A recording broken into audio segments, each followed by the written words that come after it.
त्यांचं छोटस बोलणं असलं तरी सुद्धा ते नेहमीच श्रवणीय असतं.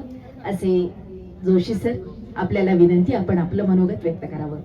सातारा इथे होत असलेल्या 99व्या अखिल भारतीय मराठी साहित्य संमेलनाच्या मांडव उभारणीचा शुभारंभ ज्यांच्या हस्ते झाला ते भारतीय पातळीवरील श्रेष्ठ लेखक आदरणीय शरण कुमार लिंबाळे सर, ज्यांच्या अकर्मशी या कादंबरीने आपल्या प्रस्थापितांचं सगळं विश्व हादरवून टाकलं असे शरण कुमार लिंबाळे सर, की ज्यांच्या सर्व साहित्य कृतींची अनेक भारतीय भाषांमध्ये आणि परदेशी भाषांमध्ये अनुवाद झालेले आहेत.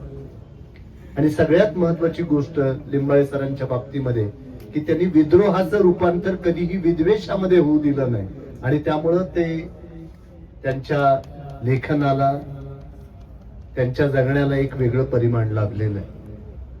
आदरणीय राजे या ठिकाणी उपस्थित आहेत.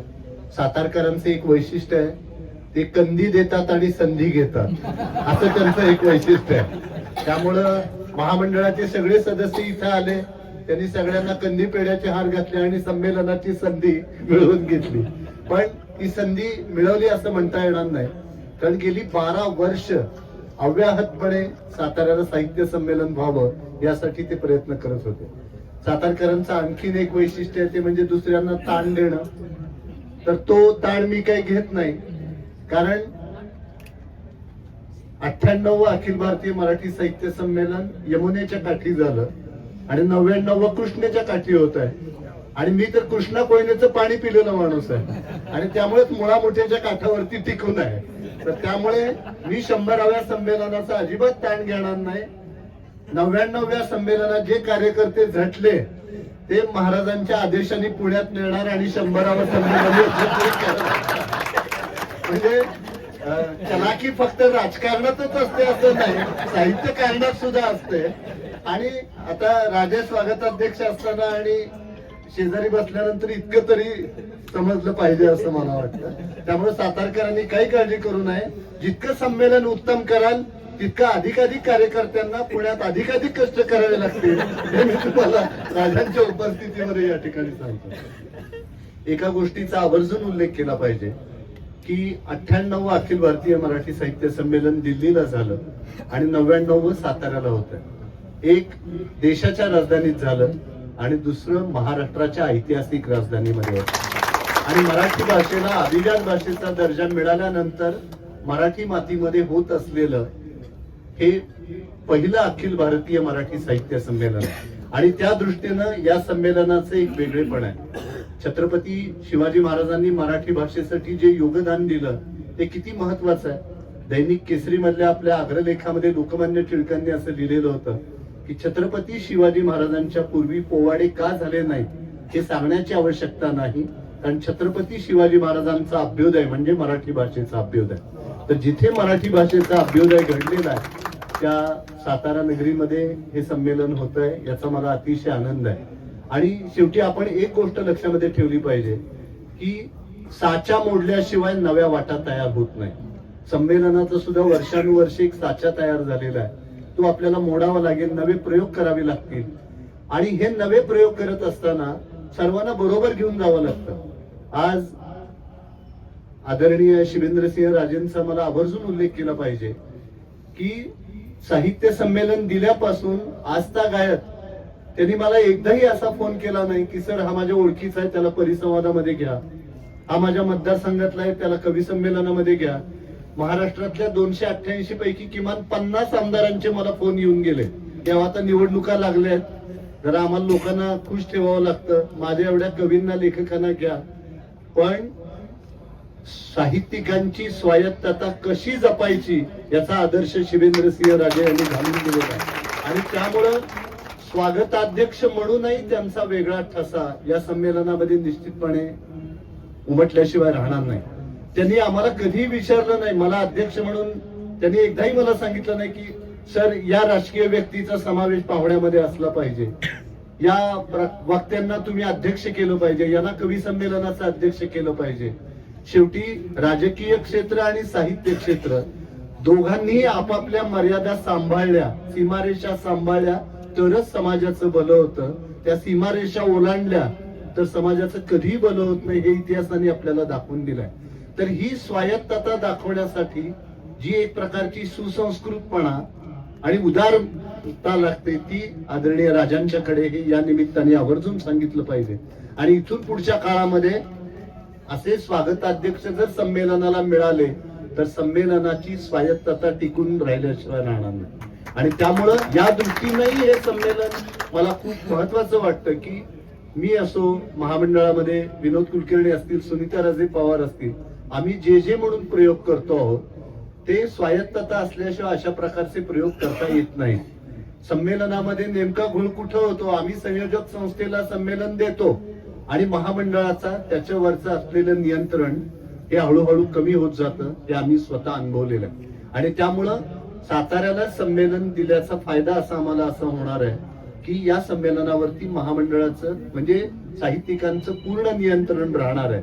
आणि हे साहित्य केंद्री संमेलन व्हावं या दृष्टीनं आम्ही अधिकाधिक प्रयत्न करतो आहोत. आणि म्हणून हे संमेलन किती साहित्य केंद्रीय आहे. या संमेलनाचं उद्घाटन भारतीय पातळीवरील ज्येष्ठ लेखिका मृदुला गर्ग यांच्या हस्ते होणार आहे. या संमेलनाचा समारोप ज्ञानपीठ पुरस्काराने सन्मानित रघुवीर चौधरी यांच्या हस्ते होणार आहे. या संमेलनाच्या मांडवाची उभारणी ही सरस्वती सन्मान प्राप्त लेखक चरण कुमार लिंबाळे यांच्या हस्ते झालेली आहे. त्यामुळे या संमेलनाच्या केंद्रस्थानी साहित्यिक आहेत ही गोष्ट मला अधिक महत्वाची वाटते. ज्या वेळेला संमेलन साहित्य केंद्री, पुस्तक केंद्री आणि वाचक केंद्री होतील तेव्हा ती समाज मनाला अधिक भिडतील असं मला वाटतं. आणि त्यामुळं सुसंस्कृत राजकारणाचा जो एक आदर्श आहे की जो या जिल्ह्याने घालून दिलेला आहे यशवंतराव चव्हाण साहेबांच्या पासून, तो या संमेलनाच्या निमित्ताने सुद्धा पुन्हा त्याची नव्याने पायाभरणी होती आहे याचा मला अतिशय आनंद होतोय. मी आदरणीय राजांना या निमित्ताने विनंती करणार आहे की 32 वर्षापूर्वी जे साहित्य संमेलन साताऱ्यामध्ये झालं ते अतिशय ऐतिहासिक झालं. साहित्य क्षेत्रातले सगळे लोक त्या संमेलनाचं आवर्जून नाव काढतात.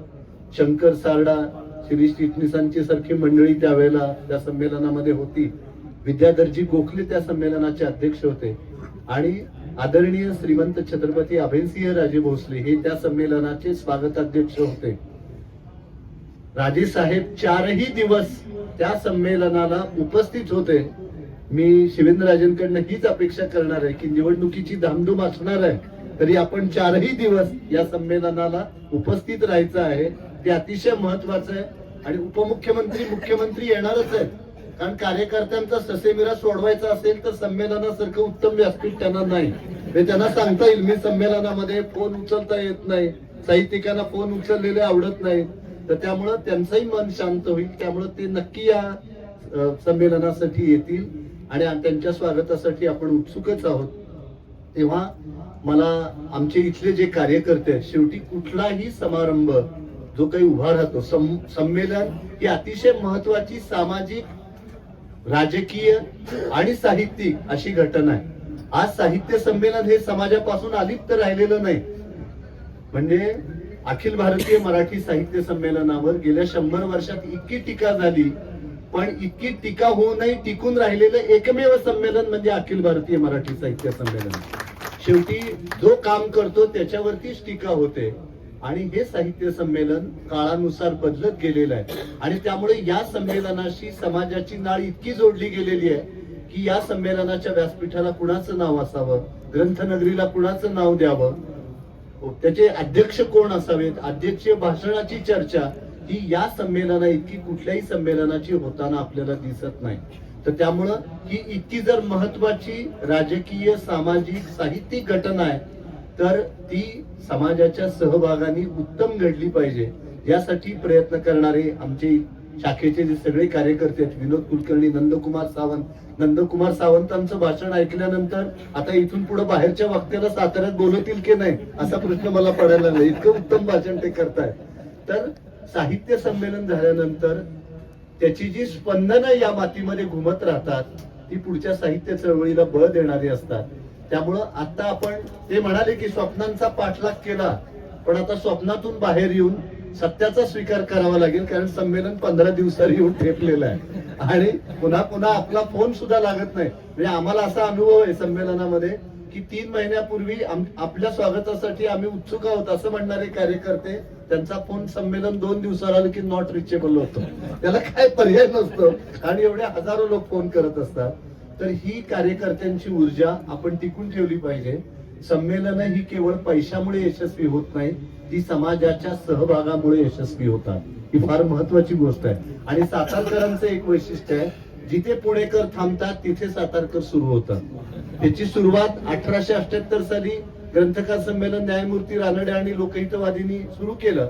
पण प्लेगची साथ आणि राजकीय परिस्थिती यामुळे ज्यावेळेला पुण्यात घेणं संमेलन शक्य नव्हतं, त्यावेळेला तिसरं ग्रंथकार संमेलन साताऱ्यात झालेलं आहे. म्हणूनच मी म्हटलं की पुणेकर जिथे थांबतात तिथे सातारकर सुरू होतात. आणि सातारकर जे काही करतात त्यांनाच बरोबर घेऊन पुढचं काम पुणेकर करतात पुण्यामध्ये जाऊन. हे सुद्धा 100व्या संमेलनामध्ये आपल्याला निश्चित दिसेल. मांडवाच्या उद्घाटनाच्या कार्यक्रमाला इतके लोक आहेत, ही सुद्धा एक फार दुर्मिळ दृश्य आहे. आणि पुन्हा कुठली तक्रार नाही, 1 ते 4 काही झोपण्याचे वगैरे प्रश्नच नाही अजिबात. तर त्यामुळे जर सुरुवातीलाच इतका प्रतिसाद लोकांचा आहे तर संमेलनाला उत्तम प्रतिसाद मिळेल अशी अपेक्षा मी व्यक्त करतो. आणि या निमित्ताने सातारा जिल्ह्यातील सर्व शिक्षण संस्था, सर्व सामाजिक काम करणाऱ्या संस्था, सर्व वाचनालय, सर्व सांस्कृतिक संस्था, सर्व शासकीय कार्यालय, त्यामध्ये असणारी मंडळी आणि सामान्य साहित्य रसिक या सर्वांना विनंती करतो की या महासोहळ्यामध्ये आपण सहभागी व्हावं आणि सातारकरांचा हा सोहळा, कृष्णेकाठचा थाट काय असतो हे आपण महाराष्ट्राला दाखवून द्यावं. आपण तो दाखवून द्याल अशी अपेक्षा व्यक्त करतो आणि आपली रजा घेतो.